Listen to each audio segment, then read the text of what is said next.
Hi, everybody. I'm Lisa Twerski, and back with me today is Rabbi Dr. Dovid Fox, a forensic and clinical psychologist and director of crisis, trauma, and bereavement for Lifeline. He's also a graduate school professor of psychology since 1980. He's a lecturer, a researcher on trauma, law, and ethics, culture, and diagnosis, and serves as a dayan as well as a rabbi of a kohila. Welcome back, Dr. Fox. Thank you again. We really appreciate you doing this part two. We started to tackle in part one the topic of sort of death and dying. And really in part one, we talked about the aftermath of a death and the grieving process for those who are left behind, for those who have lost a loved one.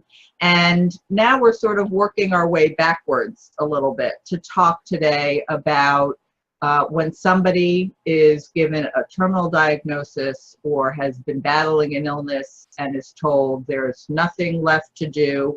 And we're going to talk about what goes on for the person themselves and what goes on for their loved ones, the people around them, and how the Rebbitzin or the college teacher, when approached about this issue by somebody who they've been working with or with somebody that's in their kahila, how they can best be helpful to that person.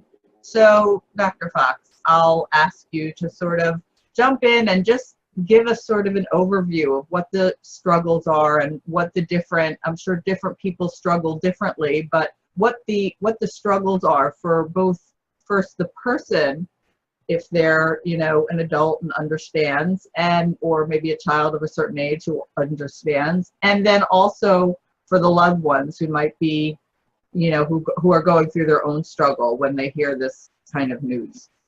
Okay. Well, let's first get some halachic perspective.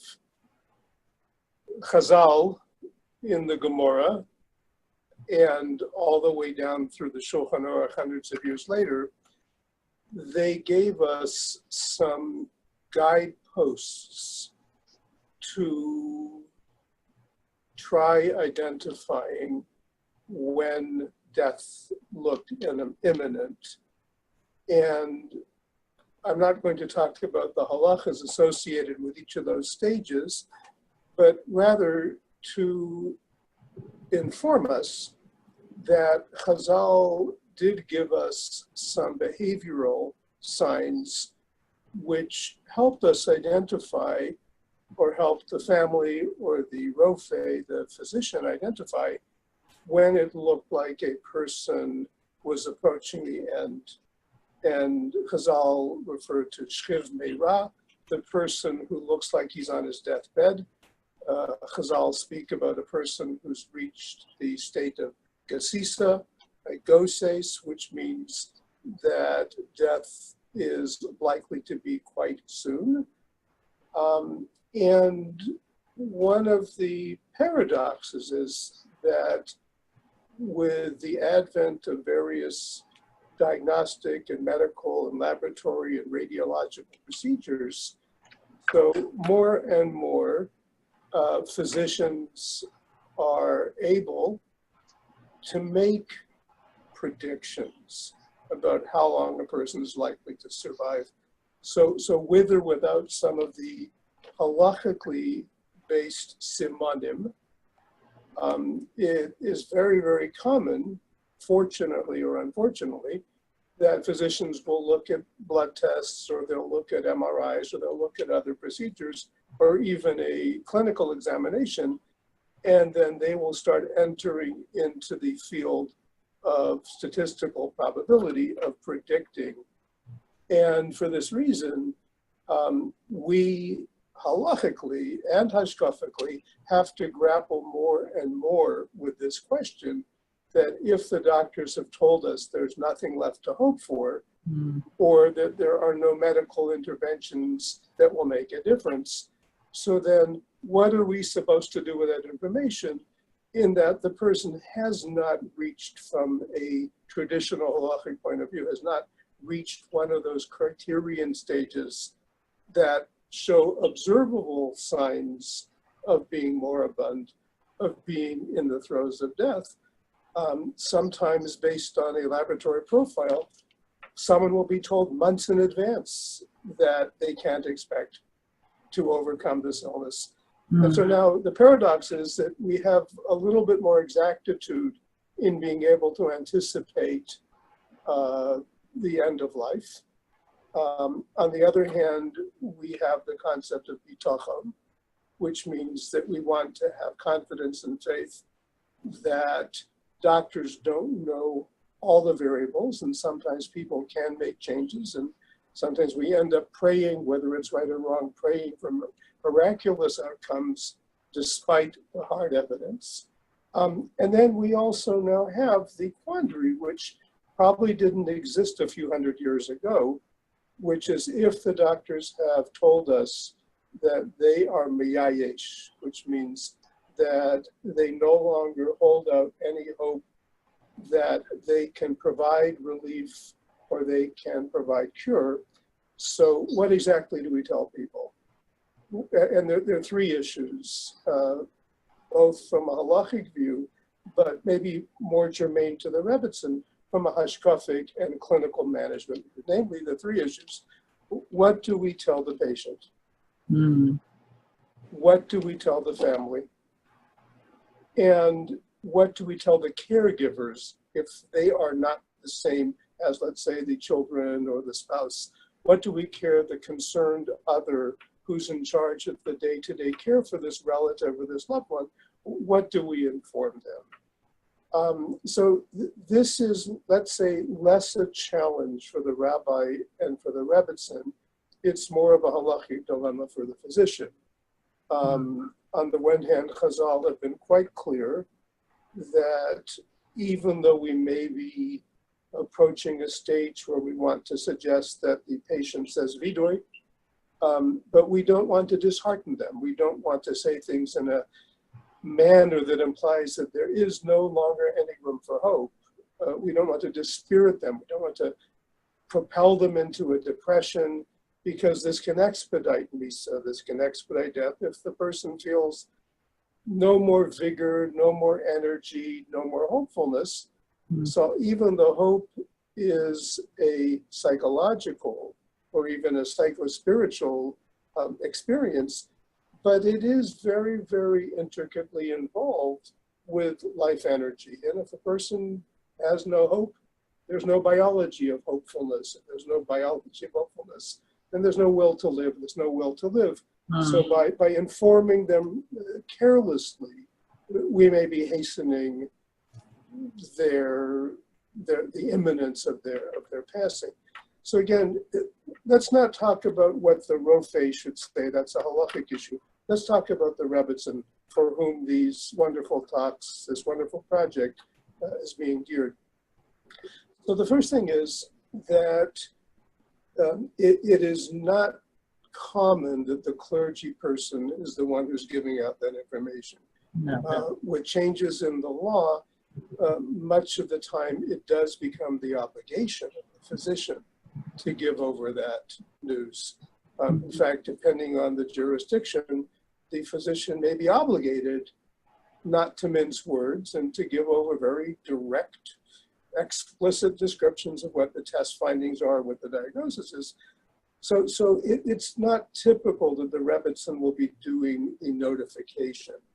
However, the Rebbitzin or the clergy people, they probably do want to get the patient's consent to talk with the doctor. Maybe not to read the medical files if they're not equipped to understand them, but to find out what is the doctor planning to say and what do I need as the Rebbitzin, what do I need to know so that I can prepare my statement to this person, to this patient. Now, the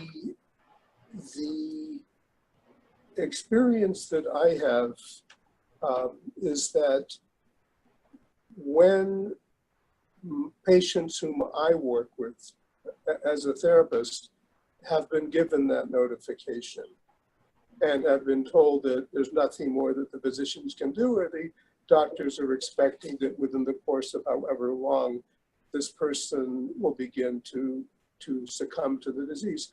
But what I have found is that many an individual turns to the Rebbitzin and or turns to the therapist and wants to work with that. They want to prepare, they want to, in essence, settle their affairs, which is a legal term, but settle their affairs religiously, spiritually, and also psychosocially with spouse, with family members.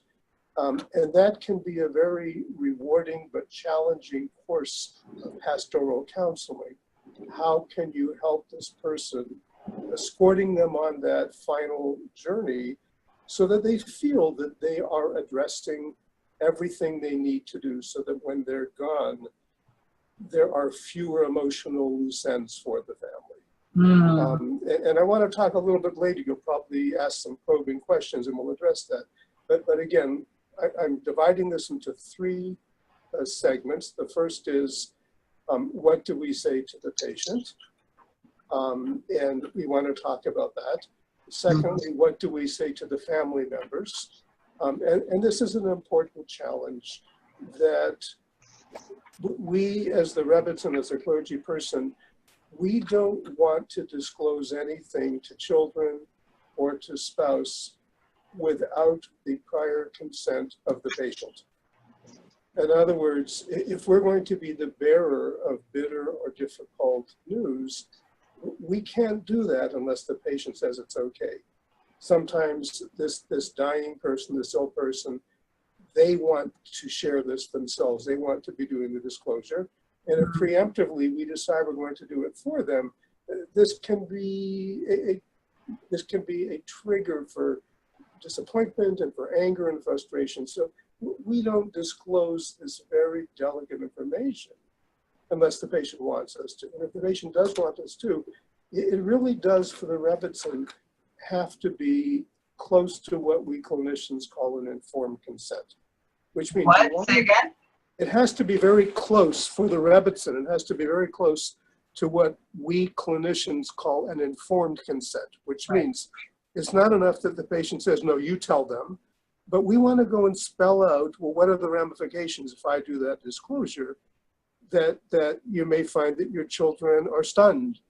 You may find that they're afraid to talk to you. They don't want to visit you. We may find that they're in agony and they become clingy, and you'll find that too demanding of your energy. If the family's coming into the hospital room and they're crying, and so we really want to spell out, as the Rebbitzin, we want to spell out to the very, very terminally ill individual that if I, as the Rebbitzin, am going to share this with your family, A, I need to get the facts clear, so I may need to speak with your physician, and B, we both need to be conscious of how there can be shock waves which may impact you, and you have to be ready to deal with them.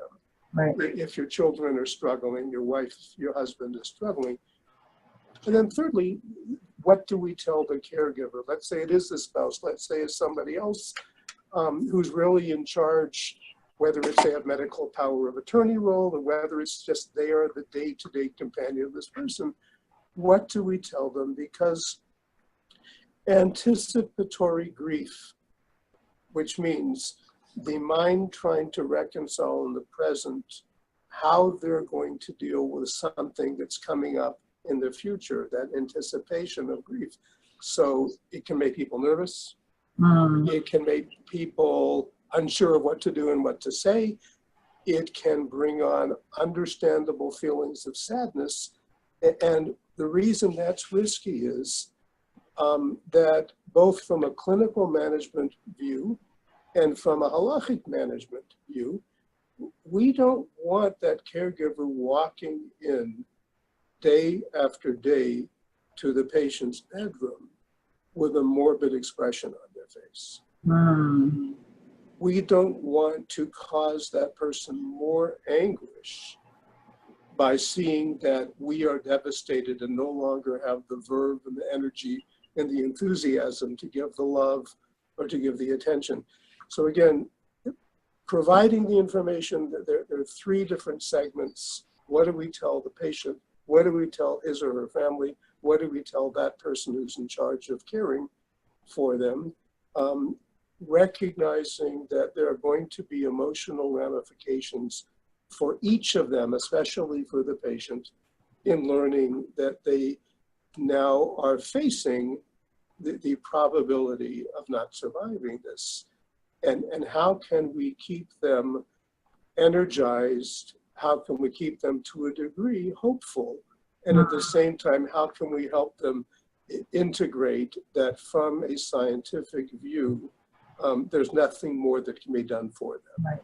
It's interesting because I was sort of coming into this thinking about it from a more passive position, meaning thinking of the Rebbitzin of the college teacher who's called in as a support, you know, of the person who just found this out and wants to talk it over, or as the caregiver who just found this out about somebody and wants to lean on the Rebbitzin or the college teacher. But you're bringing another dimension to this, which is, you know, obviously an important one. And I'm glad you're raising it, because it hadn't even occurred to me that there might be times when the Rebbitzin or college teacher is so involved or so close, probably a particular type of relationship, where they're actually, you know, being asked to kind of come in and share the information or give over the actual information, as opposed to just be, you know, as opposed to somebody coming and saying, this is the information I need help and support in dealing with it, that they might actually be more part of the process in the first place. So, and I imagine that takes some real skill and know-how to know what the boundaries are of that. Like you're saying, you need to know the facts, and you need to be able to give it over if you're being asked to tell children this information, to give it over in a way that, you know, is explored and made sure it's the right thing, and so that the children, you know, can hear it and absorb it in the right way. That's you know, probably, I don't know, it sounds even more complex than being called for chizuk because I already know this and I don't know what to do with this information, but I already know the information. When you're being asked to give over the information, wow, that's probably major. Yeah, and it may be that we'll consider that for the time being a topic in and of itself, which means how does the Rebbitzin deal with the notification process? But I think maybe what I'm picking up from you is you want to focus more on how do we provide support once that notification has been Well, I think both are important. It just hadn't even occurred to me that might, but obviously that's been an experience of yours. You know that happens, and I'm really grateful you pointed it out, because if this was up to me, we would have totally bypassed that issue, and no one would be prepared for how to do it. But you know, if that happens, then I think that, yeah, the audience should know how do you handle that. So we'll deal with both if we can. Okay, if it's okay with you, let's move first to the topic that you had originally brought up, which is how does the Rebbitzin orient towards the patient, towards the congregant with the diagnosis? How can she be a source of support, a resource for information, and still maintain her composure despite her very understandable emotional connection with this person? She, of course, needs to be engaged in self-care, and this is constant, which means that she needs to be able to check in with herself and find someone to turn to, whether it's her husband or someone else, because we are sponges. We vicariously absorb the suffering, the anguish of people who are struggling. It's difficult work to be talking with someone who's dying, but when she's present, when the Rebbitzin is engaged in dialogue with this patient, it's probably not time to draw attention to her own agony. It's probably not time, as we've said about in our last webinar about being Menachem Oval, that the Menachem is not there to garner the sympathy of the Avelim. Similarly, the Rebbitzin obviously is not going to want to sidetrack or distract the patient from his or her suffering because they see that the Rebbitzin is Zubrachen, that she's breaking down. So she does need to be empathic, she needs to be attuned to the other person, but this is really not a time for her to be breaking down. You know, there's a fascinating passage in the Talmud, in the Gemara, that tells us of the death of Rabbi Eliezer HaGadol. He was one of the foremost Tanoim, Rabbi Eliezer ben Horkanus. He was a great Tana. There was historical controversy in his life. He was one of the Tanoim who was put in Cherem because he often asserted his opinion.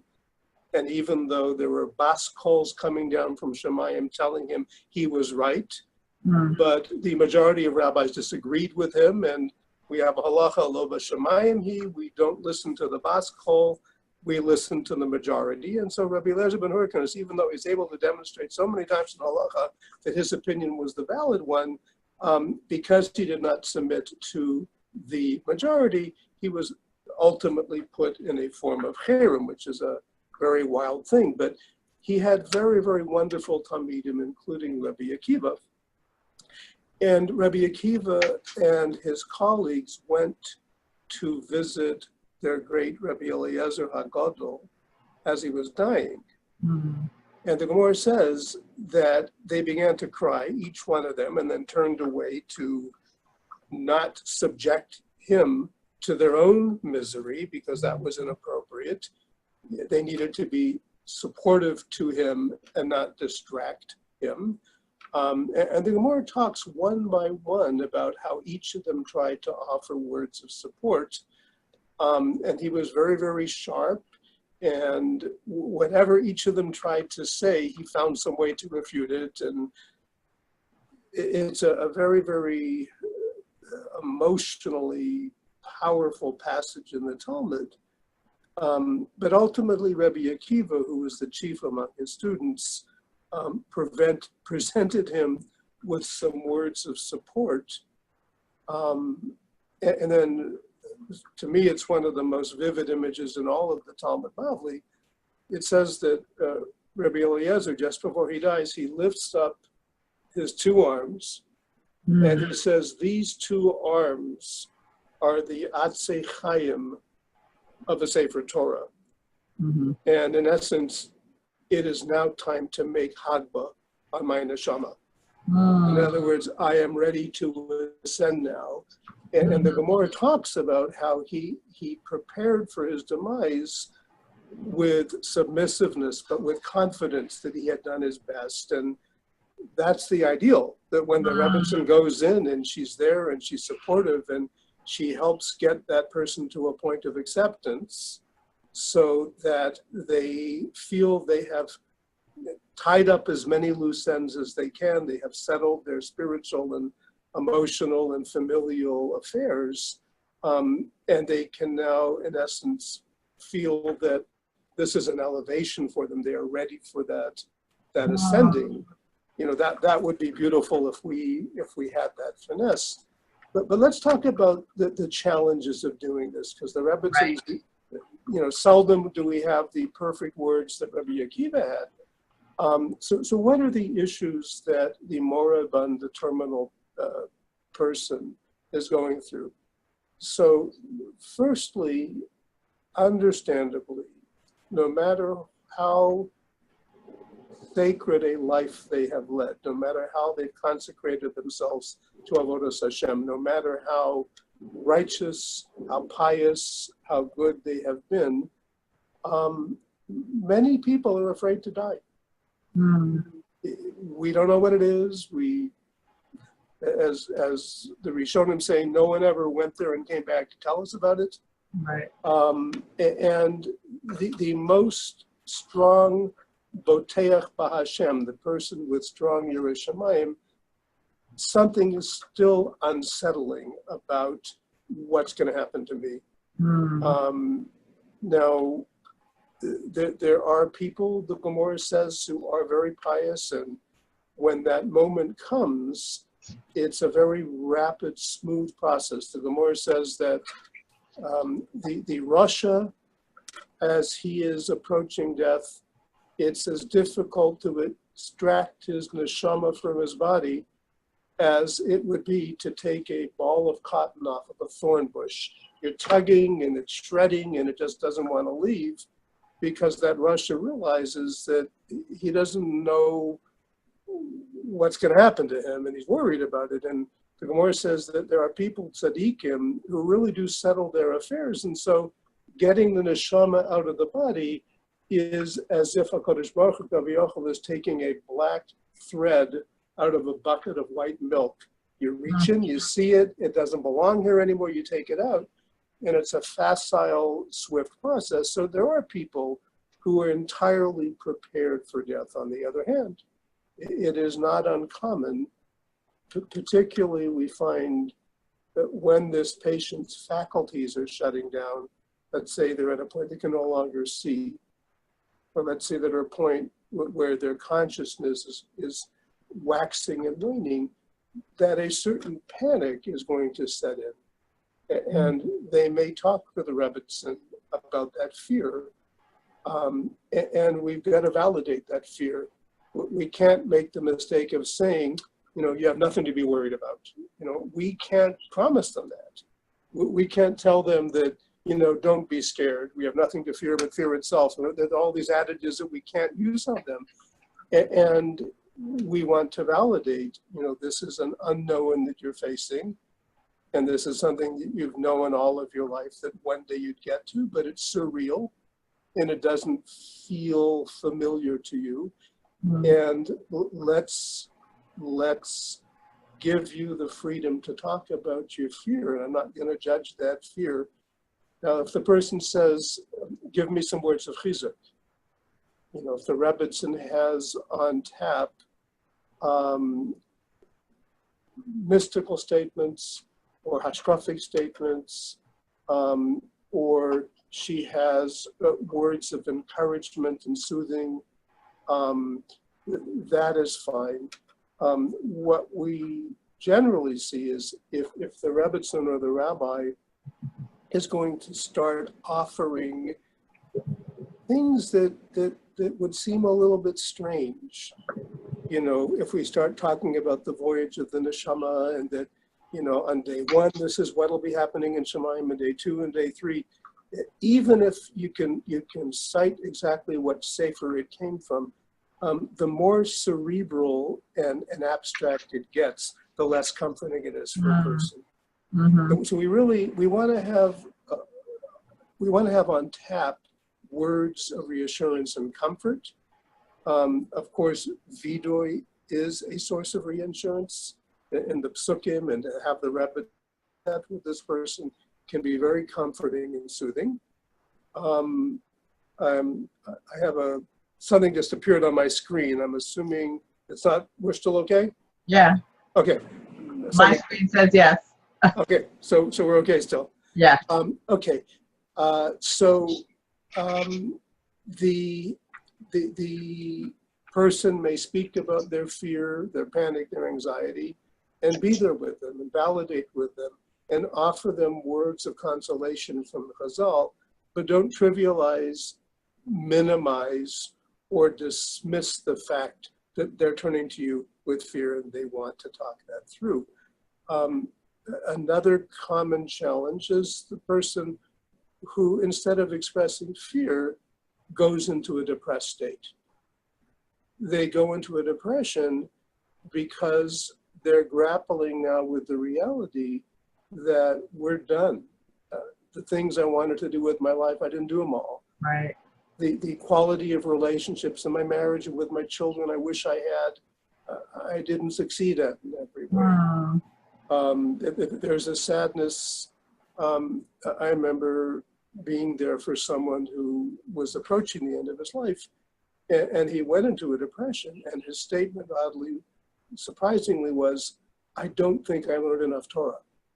And it was a yeshiva bacher, and that's what was weighing him down, that I think I did not learn enough Torah and I wasted too much time. And there's this sort of sad sense of I'm going to be found guilty.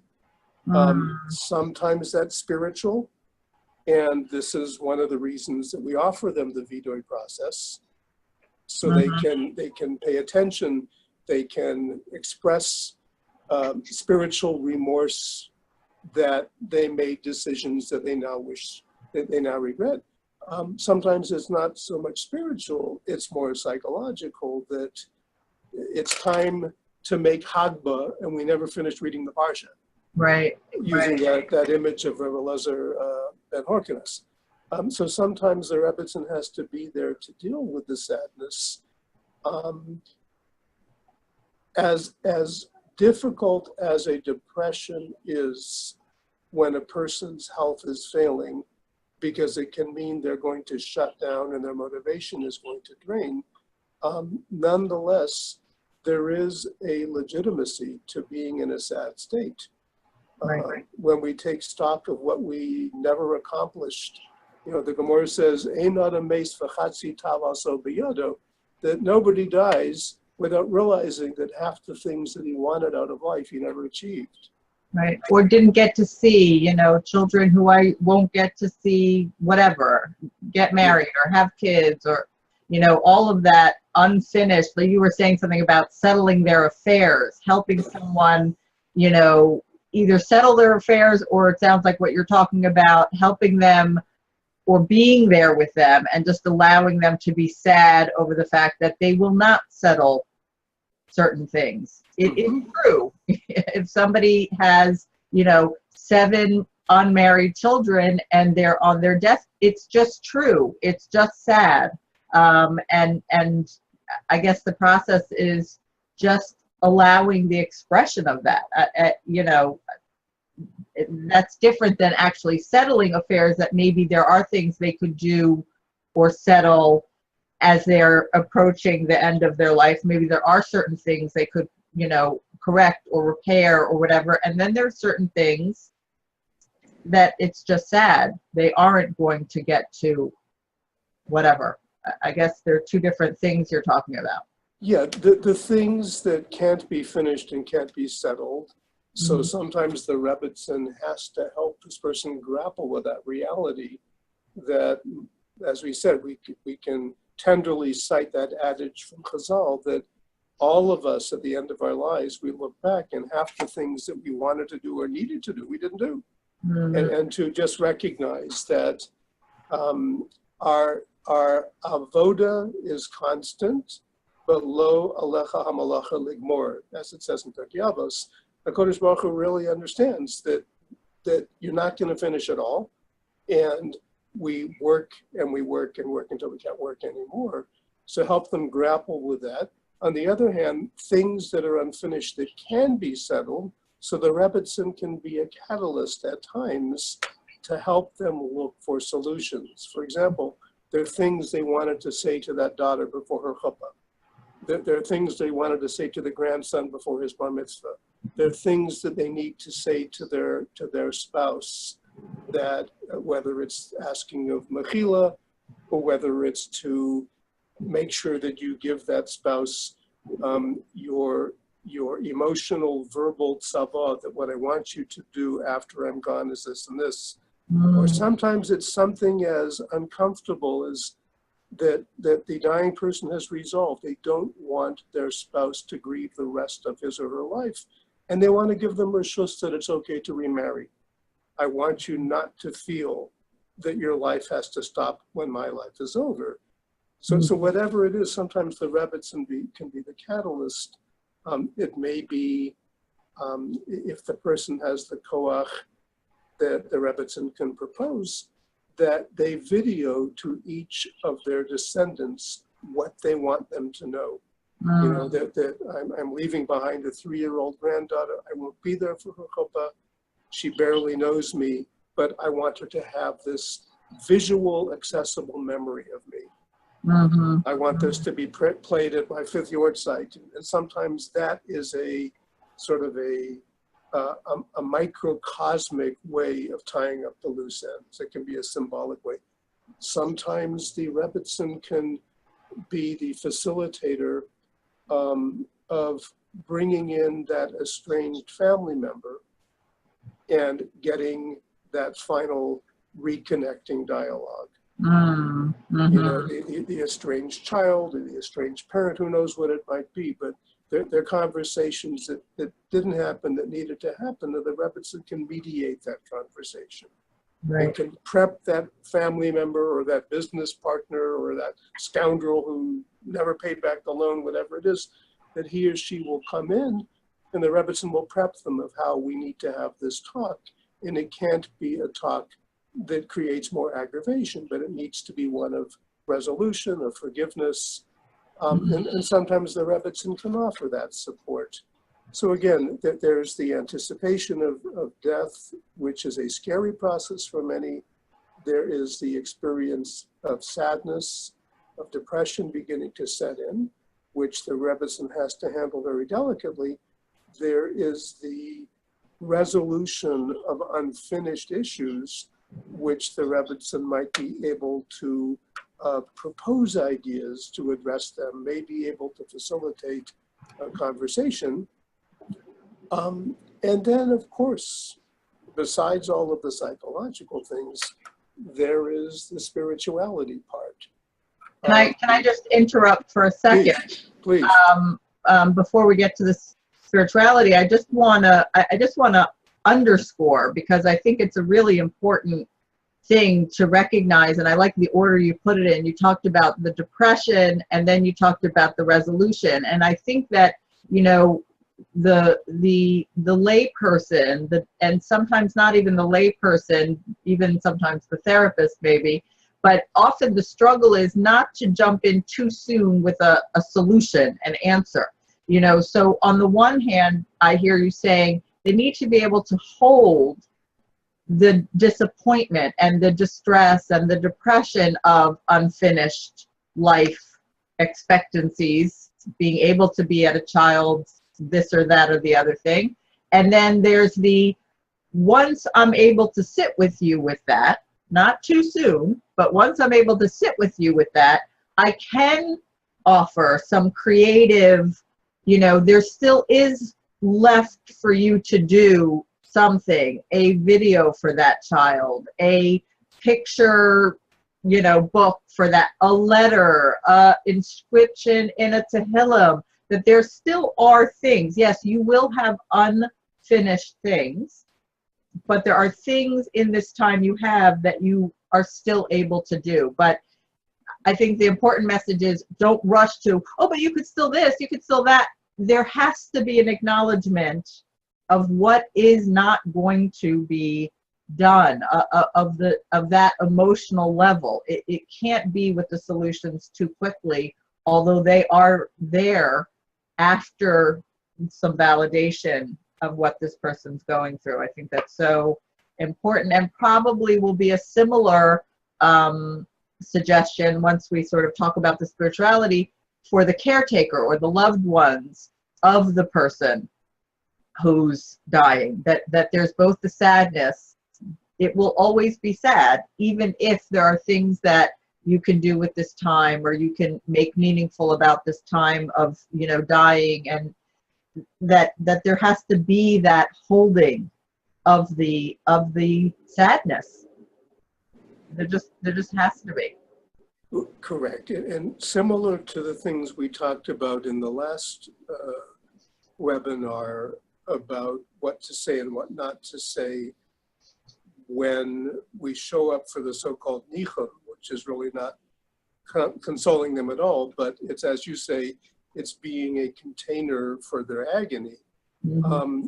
We don't want to offer prescriptive solutions for their struggles, because that's a way we have, just like with Nichum Avelim, of dealing with our own discomfort. Right. And we're so uncomfortable, so we want to change the topic. Well, why don't you do this? And that doesn't work, especially when someone is dealing with the termination of life, that they need, on the one hand, to verbalize the emotional state. They need to have that validated. We need to hold or contain that with them. And it's understanding and giving over that understanding this is real for you, and you are scared, or you are sad, you are still hurting, or you still are angry that no one came to visit you, or people who owed you money didn't pay you back or didn't ask forgiveness. So we do need to be the holding environment for that. But at the same time, if they ask us, what can I do? What should I do? So then the solicited request for solutions or problem solving. So this is where the Rebbitzin should have at her fingertips some resourceful ideas. But you're right, we don't rush in with behavioral prescriptions, do this and do that, because we're uncomfortable. We want to get off the topic and make everything better, and we can't make everything better. We can sometimes work collaboratively with this person, or we can address their helpless request for guidance. There's a wonderful insight. I like to share this one because I find it helpful. A number of times, like only 4 times in all of Chumash and Nach, Bnei Yisrael, instead of being called Beish Yaakov or Bnei Yisrael, we're called Yeshurim. Bilam even called us Yeshurun. So the mystery is like, what kind of a name is Yeshurun? What does it mean? So the Rishonim argue about what is the root of the word Yeshurun. And some contend that the root word for Yeshurun is the word Yashar. Namely, the Jewish people are supposed to be straight and consistent. That we don't deviate, we don't veer, that we have our sense of purposefulness, what's correct, and we consistently stick to it. And this, on the one hand, is something that shocked Bilam, that Jews stick to task, and we need to stick to task. But there's another view in Rishonim that the word Yeshurun, it's from the expression, which is also a biblical expression, Ashurenu v'lo ata. Ashurenu means I foresee something even though it hasn't happened. And Yeshurun is that Jewish quality of foresightfulness, to be able to think ahead and to recognize that we're dealing now with something in the present, but it's going to change, and there's a future, and things are going to happen down past the horizon. And one of the applications of that is that on the one hand, this Rebbitzin who's there with this person, she needs to remain in her Yashar role of Rebbitzin. She has to be the mentor, she has to be supportive, she has to be wise and knowledgeable, she has to be gentle and respectful, and all of those empathic, respecting nuances that we as therapists know are the building blocks for engendering trust. So that Yashra's piece of Yeshurun is there. But the Rebbitzin also has to be the Ashurenu, which means she needs to be able to anticipate where this is heading. And a person, they may have this anger, they may have this sad, they may have this guilt. It's all very valid because they are facing the ultimate. And we have to be able to anticipate that if I rush in too quickly with a solution, they're not going to feel heard. If I don't offer any solutions, they're going to feel helpless. And we have to be able to just monitor what's going on with this person. And if I do this, what's going to happen next? And if I don't do this right, where's that going to leave this person? So really the Rebbitzin becomes not just a container of their struggle, but she's got to be the forecasting guide. She's got to be the person who has a little bit more vision of what needs to be done down the road, because ultimately the path that this person is on leads to the ultimate. And I'd like, if you don't mind, I'd like to now launch into the spiritual piece. Yeah. Because we've been talking, thank you. We've been talking about the psychosocial management, and that's very, very valuable. Their emotions and their feelings and their thoughts and their loose ends. But let's talk about the spiritual struggle also. We have a neshama. We're not just a brain and not just a body. We have a spark of illumination which hovers over us According to the Mukubalim, it's not inside of us. Everyone thinks the neshama is inside of us. It's really not inside of us, but it's something that hovers over us, and it's that bridge between Eretz and Shemayim. And it's something that comes from Shemayim, and that's our neshama. And people are in touch with the neshama as they're approaching death. Everyone knows that expression, there's no atheist in the foxhole. Now, it's got nothing to do with me being Fox, but that's something that's widely recognized throughout the world, that when people are facing the ultimate, suddenly something triggers something spiritual. So this is possibly, for the congregant with a Rebbitzin, this is possibly a time when, even if they have not led particularly observant lives, or they have not been people who you viewed as highly spiritual, but this is possibly a time when they're going to start wondering about that part of themselves. And they're going to have questions. And a common question is bitachon versus hishtadlus. And this is a very, very typical dilemma people have, that if the doctors say there's nothing more they can do, is there hishtadlus I'm supposed to do? Should I get another opinion? I heard that there's a clinic in Norway that specializes in this, and should I get one of the funding organizations to fly me there, or should I borrow money? And do I have bitachon? And does bitachon mean that even though that there's no more hishtadlus I can do, but my faith will carry me? Does bitachon guarantee that I'm going to survive this? Am I supposed to accept and acquiesce to the doctor's discouraging conclusion? Or should I still believe fully and trust completely that I'm going to survive this? Should I posture for my spouse and for my children that they should have complete bitachon and keep on davening, and that their tefillas will keep me alive? Or is that going to set them up to feel guilty if it doesn't work? Right. Am I condemning them to a fate of feeling that they failed me because they didn't daven hard enough? Or failed spirituality because God failed or didn't listen to me. That my tefillas were not accepted in Shemayim, and that means I'm a Rasha, or I have more chatoim. And is death always an onesh? This is another question. Does this mean that I'm being punished?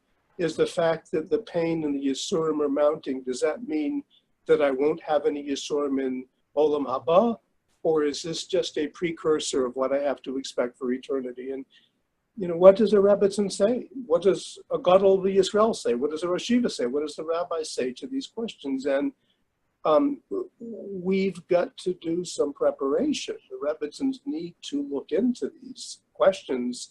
If you've never grappled with these questions yourself, now's an excellent time to get some education.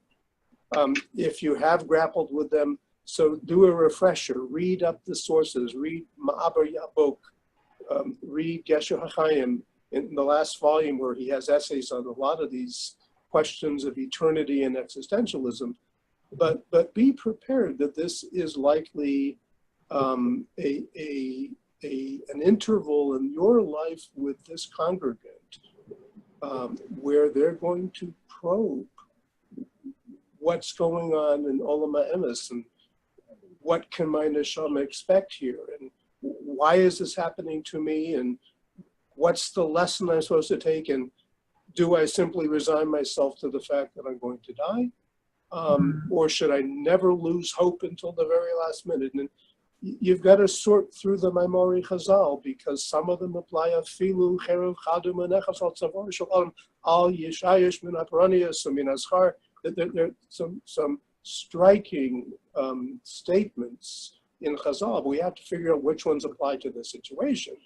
But we don't want to just simply rush in and tell them that you can completely disregard what the doctor said. They don't know what they're talking about.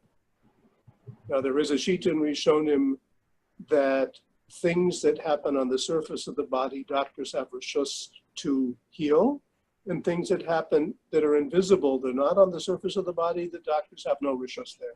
This is the Shita of Ibn Ezra and other Rishonim, that the doctor really isn't the one who makes the ultimate decision. And, you know, Baruch Hashem, we have cases where people were given the worst diagnoses and they recovered.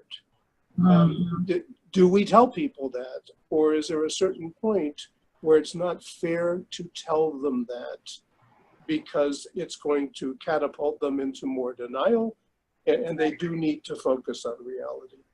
You know, the halacha is that we do read vidoy to a person sometimes many, many times, which means that we'll tell them that we are not giving up, but it is okay to see the vidoy nonetheless, and they may be saying the vidoy months later. I know that when my father, Oliver Sholem, about 1.5 years ago, so when he first was hospitalized and the doctors had told us he would not survive the night, I did say vidoy with him, but it was a tentative vidoy because we did have the sense that he wasn't going to succumb. And in fact, he did live on 3 more years. But I said vidoy with him a number of times, and halachically that's appropriate. If the vidoy is not read as a death sentence, meaning that the Rebbitzin is not doing the vidoy with the person, implying that it's over, and we got to say this fast. But on the one hand, it is a way of making peace for the neshama, and on the other hand, we do want to give this person encouragement that the diagnosis doesn't mean this is going to happen right away. So the Rebbitzin needs to straddle the medical reality with the more spiritual hopefulness. And this person is entitled to feel that they maintain their dignity and that we offer them supportive, affectionate respectfulness, that we're not giving up on them. It is a very lonely process. About 35 years ago, I was part of a research team on a classified study, which eventually came to light. We can talk about it now, but it was a study overseen by the CIA. I was on the team, and we were giving LSD. LSD. Got it. That doesn't stand for Let's Start Davening. Yeah, I got it. And these were not ascetic Jews. Okay, but we were giving LSD to patients who had been given a terminal diagnosis and were not expected to live more than a couple of days. And the question that the team had was, can you help put a person into a state of mind and walk them through that final journey so that they can accept death without terror? It's a fascinating study, and there's a reason the CIA wanted this research done, and I happen to be well, it's a longer discussion why I was involved with that and what my role was, but it is a terrifying final step for people, and part of that terror can be addressed spiritually, and the Rebbitzin needs to talk with them about the fear and the fear of hate and the fear of onesh, and the fear of more Yisurim. And again, as I always say, don't tell them stuff you can't vouch for. Don't give them guarantees about things that you don't know for sure, but validate that this is the struggle of the mind confronting the neshama. There is a statement, and I'll stop because I'm talking a lot, but I'll share this with the Rebbitzins. There is a statement from the Beis Yosef, the Kesef Mishnah, in his early commentary on the Rambam,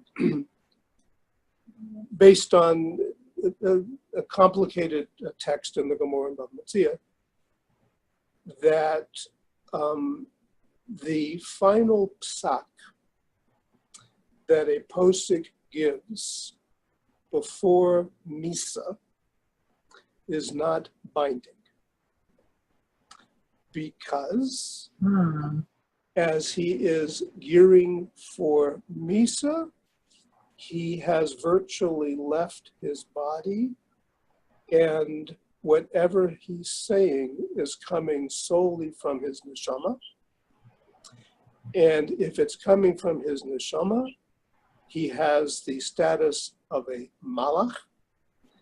And if he has the status of a malach who paskins, we say, lo bashamayim hi. The psak is invalid because only a mortal person can paskin a shaila. And if a person is already at the edge of Misa, what's going on is pure neshama. It's no longer his mortal faculties. And this is something that Rebbitzin wants to hold as a sort of a card, as this person, let's say it's a woman in the shul, a person is approaching Lisa to tell her that a lot of what's going on, this agitation inside of you, is because that you are getting closer and closer to your neshama. And the neshama knows about the afterlife, and it's not as acquainted with this world. And there's a part of you that's asking a lot of this worldly questions, but it's being addressed. They're being addressed and they're bouncing off this other part of you, your neshama, that doesn't have answers about this life because it's in Olam HaEmes. Its realm, its comfort level is in the realm of the numinous of the spiritual. And what's left is this feeling of agitation. And to give them that idea, this proposition, that you're going through a lot of confusion right now because part of you is looking at mortal issues, but there's an emerging power inside of you, an energy inside of you, which you're vaguely conscious of, that says, these things are not as important to me anymore, and that I want to be making that preparation to transcend. And that can be a formula which I find is very settling to a person, that the agitation is the competing parts of the person. There is the spiritual sense that really wants to move on. And Chazal say this. Chazal say that one of the sodos, the mystical angles of understanding the inuyim on Yom Kippur, why we fast and we don't drink and we refrain from this and from that, that it's really to agitate the neshama. It's to agitate the neshama, saying, in essence, I don't want to be part of mortal life anymore. It's uncomfortable down here. I want to get closer to Shemayim. And the sod behind the inuyim is that we want to liberate the neshama to say, enough with this life. I want to become kadosh. I want to be angelic. And that's why the men wear the kittles, so they feel angelic, they look angelic. That's why women sometimes have the minhag to wear white or something white. But we find this concept that as a person begins to feel the palpitations of the soul as they're closer and closer to Misa, so that's why they're feeling this panic, this agitation, that we can no longer look for answers at a mortal level because we are beginning to respond to something that's higher than all of that.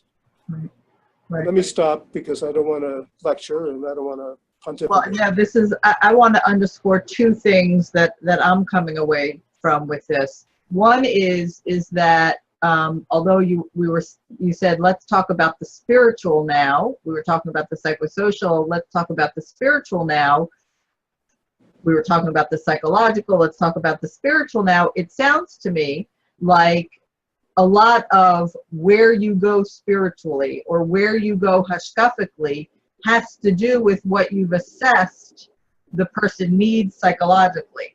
That it's really, a lot of fine tuning has to happen here. First of all, the other thing that struck me was that there's a lot of different hashkafic and halachic information that's obviously beyond the scope of this webinar, that somebody that's really finding themselves immersed in helping somebody on this level has to get a bit educated about this, get more educated about this, get some help with getting some more education about what are all the different pieces that could be offered to the person, but that there's this other piece of, you know, if somebody is going to go more into denial, that's not the chazal to bring them. And if somebody needs to sort of, you know, be brought to something else, that is the chazal to repeat to them, that it's very fine-tuned and nuanced in doing or helping somebody when you are confronted with somebody who's going through this journey. That there's some things that,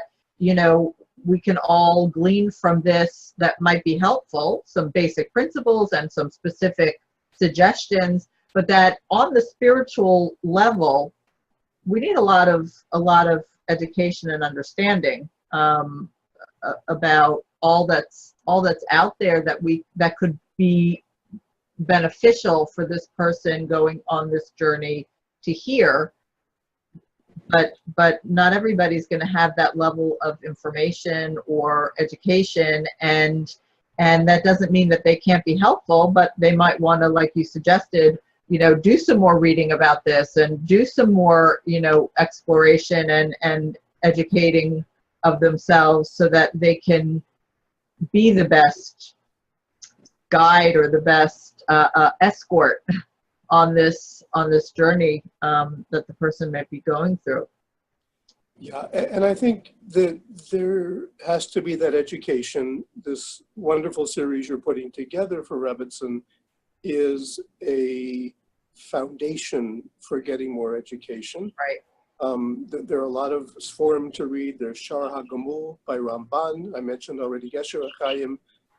There are a lot of good resources, including some excellent ones in English. But, you know, we're all afraid of death, and it's a topic that we're not drawn to. Mm-hmm. And if we are drawn to it, we wonder what's wrong with us. Right. But on the other hand, Chazal were comfortable with it because it's a part of life. Mm-hmm. Dying is a part of life, and there are resources that range from, as I said, the mystical to the respectful, to the educational, to the psychological.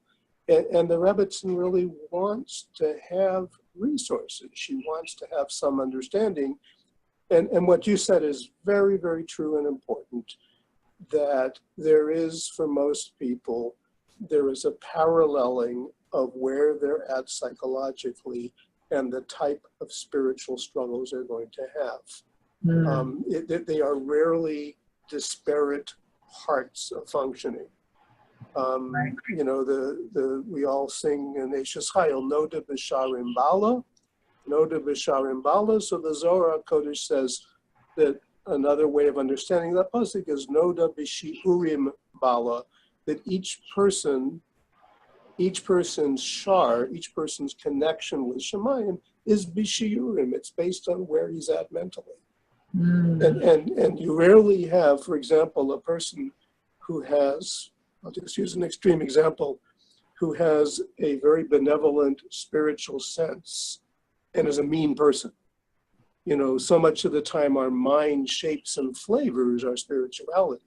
Mm-hmm. And so much of the time a person tends to be depressed, so he has a bleak outlook about spiritual issues. A person tends to be very settled and very, very upbeat, so he rejoices in his or her religious life. So of course, a lot of what we're going to offer this person is based both on where they're at psychologically right now, and also on what type of person they have always been.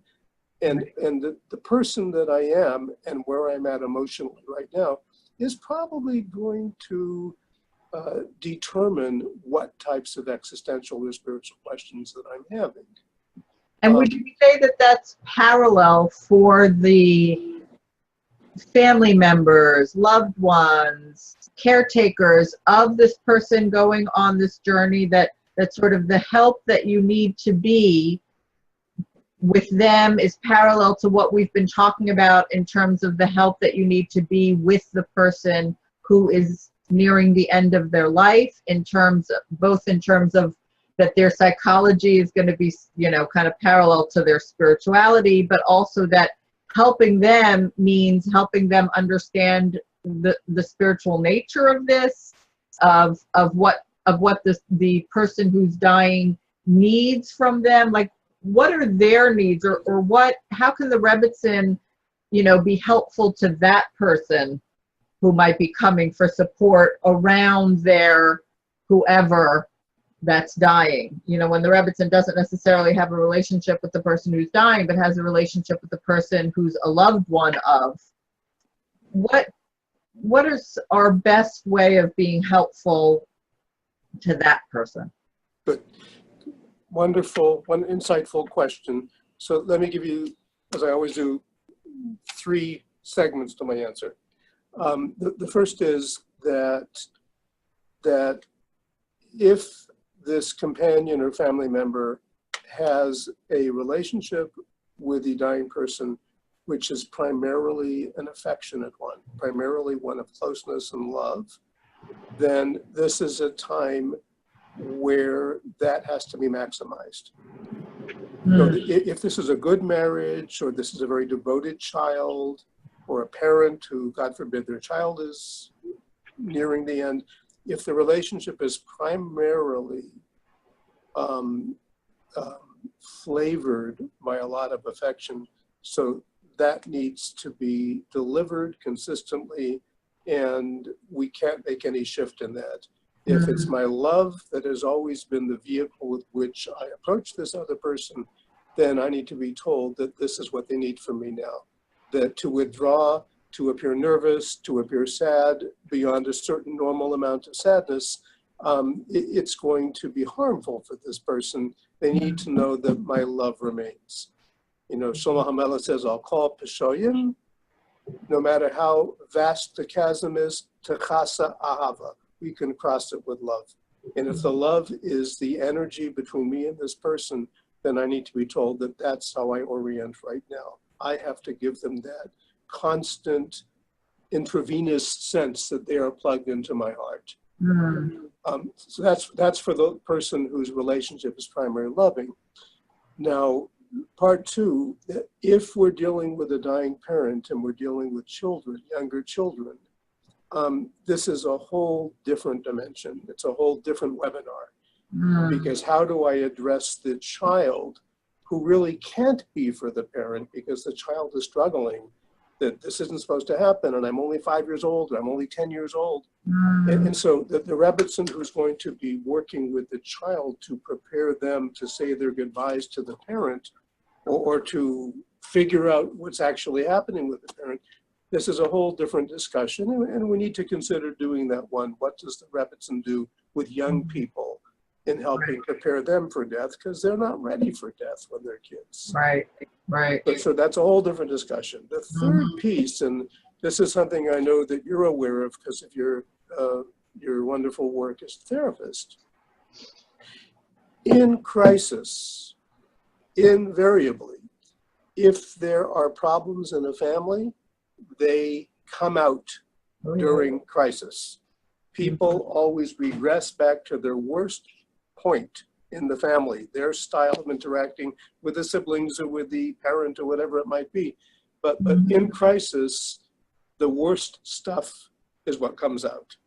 And it becomes the Rebbitzins' task. It's an avodas perach. It's a very, very challenging task to be mindful of that and point that out to the family members, that I am aware, because we've had so many discussions over the years about your arguments about this issue and that, and you've had friction of this and the marital and this and that, and there was a lot of tension in the family, and in crisis that gets precipitated. And this is a crisis time in your lives because you're going to have to walk into that room and you're going to have to see the siblings who you don't speak to anymore, or you're going to have to see this one or that one, Mhm. or you're going to have to face that parent who you've always been resentful of because of whatever it is, and that is going to be triggered in you, and that's not the time for it. This is not the place for anyone here to regress, and that if you can't go into that room and be there in a loving, respecting, setting aside the weapons and burying the hatchet, if you can't do it, then it may be better that you say your goodbyes without going in. You say your goodbyes in the heart. That we, there is a halacha that we don't do bikur cholim on a person who hates us. We don't do nicham avelim to people who hate us because it causes them more anguish to see us. And they think that when we walk in, that we're laughing at them, look at you, you lost so-and-so. And again, these are halachas. You don't venture, no matter how the Shem Shemaim you're thinking going to be. If you know your presence in there is going to cause them more aggravation, then you're better off not going in. That's a very harsh thing for a Rebbitzin to say.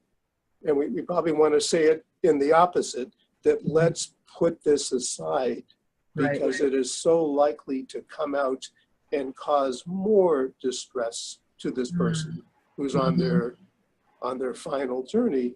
But to take it as a truism, Rebbitzins, that if there is conflict in the family, that during times of crisis, it's going to come out, and do what you can to preempt it. Wow. That's very helpful. Do you sort of feel like there's any parts of this puzzle within the scope of this webinar that we haven't addressed? Okay, we'll make the list, just two of them for right now. Yeah. The first is there is dealing with the signer's remorse. And the signer's remorse is that when the Rav has gone in and has given the person the durable power of attorney, or the tzavah to sign, or the do not resuscitate, or whatever, whether it's the RCA standard or other criteria that people use, but when they have signed off, because they're complying with the halacha as the Rav has guided them, and then they're telling you that they think they made a mistake. In other words, they're saying, I can't stand the pain anymore. I don't want any heroics, and I really want to end my life. Or it could be the reverse. The person says, I signed an order that I do not want to be resuscitated, and if I don't have natural internal body functioning keeping me alive, I don't want artificial equipment. And then they say, no, I don't care if I am comatose and I'm vegetative. I want to be kept alive. Okay, so now that's not just a halachic shaila, that's a psychological shaila. Because what does the Rebbitzin say? That they're saying, I want to die. I can't stand this anymore. Or conversely, they're saying, I don't want to die. I want to be kept alive as long as possible. And that's an issue. And it's even more of an acute issue when the family disagrees. The family disagrees with the stance being taken by the patient. The patient says, I can't stand the pain anymore. I want them to end my life, or I don't want them to give me nutrition anymore or hydration. And the children or the spouse is saying, no, we can't do that. We can't do that. We need to keep you alive. Maybe they'll find a cure. Or conversely, if the person says, no, even if I'm in a vegetative state, don't pull the plug. And the family's saying, our insurance is running out. We can't afford this. And we can't afford to be running out in panic because every other day there's a and you, as a Rebbitzin, you've got not only a halachic dilemma to deal with the posek or with your husband as the Rav, but you've got the psychological and managing the patient's distress and managing the family's distress. So you need education about that piece. That's one thing which needs to be covered, looked at. Another thing, and again, I'll end with this. The second thing is that there is the possibility that the person is going to instruct the Rebbitzin things they want done after Misa. Okay, what I want you to do is to make sure that my son goes into therapy. Or what I want you to do is I want you to make sholem between my stepdaughter and my second wife. You know, or what I want you to do after this is I want you to have someone saying Tehillim for me at the kotel every day. And sometimes those are doable, sometimes they're not doable. And the managerial question is, how much can the Rebbitzin commit to just to spare this person from additional anguish and stress? And what should we not promise them? You know, we can't promise them the impossible. You know, the person, it's a sort of a joke, but the person says, I want you to be in charge of dispensing my estate. I want 2 million to this son, 3 million to that son, 4 million to that son, and my wife can have the additional 5 million. And you know that the person has no money. Where are you going to get the 2 million from? And that's a halbut but it's just an illustration. So again, those two things, what do we do with the signer's remorse, particularly when there's family conflict? And it's not just what does the halacha say, but how do we deal with the incipient crisis? And then what do we do with the wishes, the instructions they've charged the Rebbitzin with? How much should she be makabel on herself, and what should she say to this person? Right.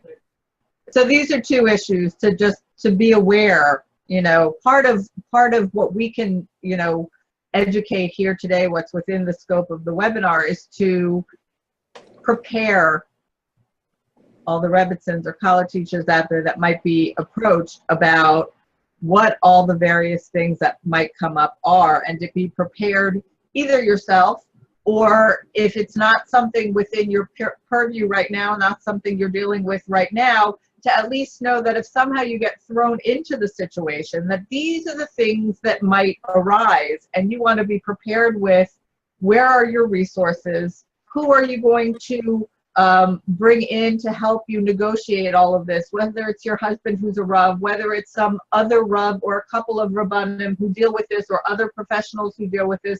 That just like I was sitting here not really thinking about this from the perspective of a Rebbitzin who might be asked to share the information, I was sort of coming into this webinar thinking of the Rebbitzin who's going to be approached by someone who knows of the terminal diagnosis and needs some support. That when we're aware of all the ways and all the things, or a lot of the things that might come up, commonly come up, when we are dealing with the specter of death and dying, then at least we're not thrown off guard. If we don't have the answer in our back pocket, we knew that this could be coming, and we could say, you know, I really want to discuss this with someone. This is a very serious, you know, thing that I take very seriously. I want to be the best help and support I can be, but I feel like I want to discuss it and talk it over. We're not thrown. Our ability to sort of be present and be that container and not do the let's change the subject, I'm uncomfortable here. A lot of the ability to do that comes from being prepared and knowing what might be brought up. And probably we are less capable of being present and really there when we're thrown off guard by something completely anxiety provoking because we don't know what to do with it, and we didn't know it was, you know, coming at us.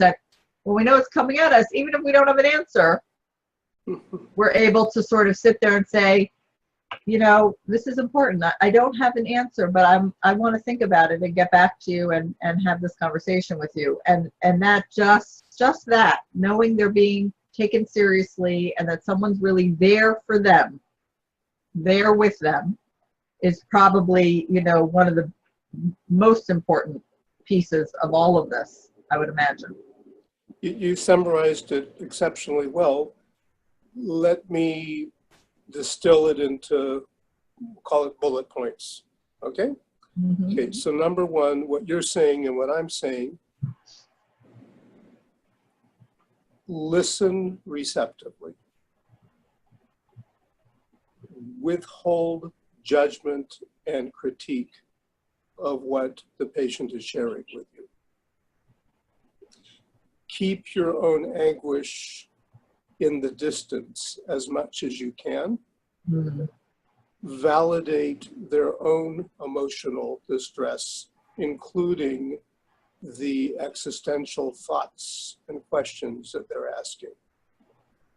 Don't be quick with answers.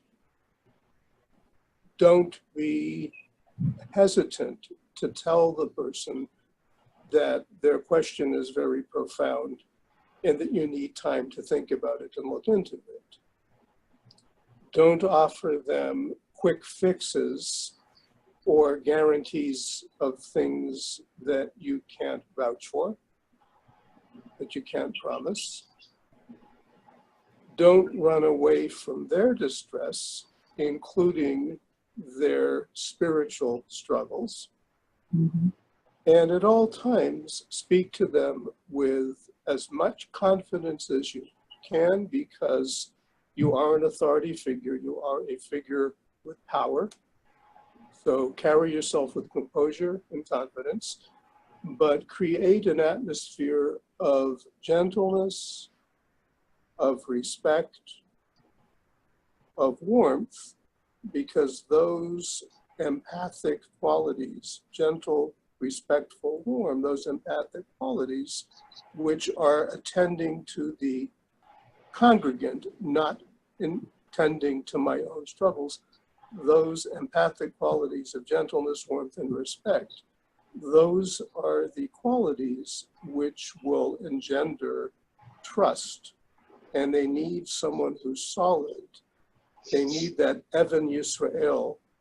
They need that solid rock in you that they know they can turn to, they can look up to, that they can lean on as they approach this ultimate journey.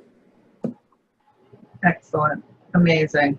I think that this has been really informative. I think it gives us a clear roadmap of what we might be coming up to and what we want to be prepared, our basic tools and skills that we want to be prepared with when we get to these different points.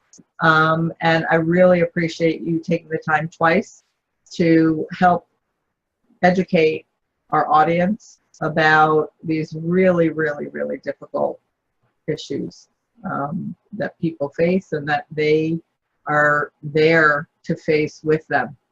And they're amazing for doing that, and you're amazing for helping them do that, helping me help them do that, and I really appreciate the time that this took very much. Thank you, and you should be blessed with the inspiration to continue all that you do for Rebbitzins, for Nefesh, for your patients, and for the community. Thank you. Amen. Okay, great. Thanks so much. Take care.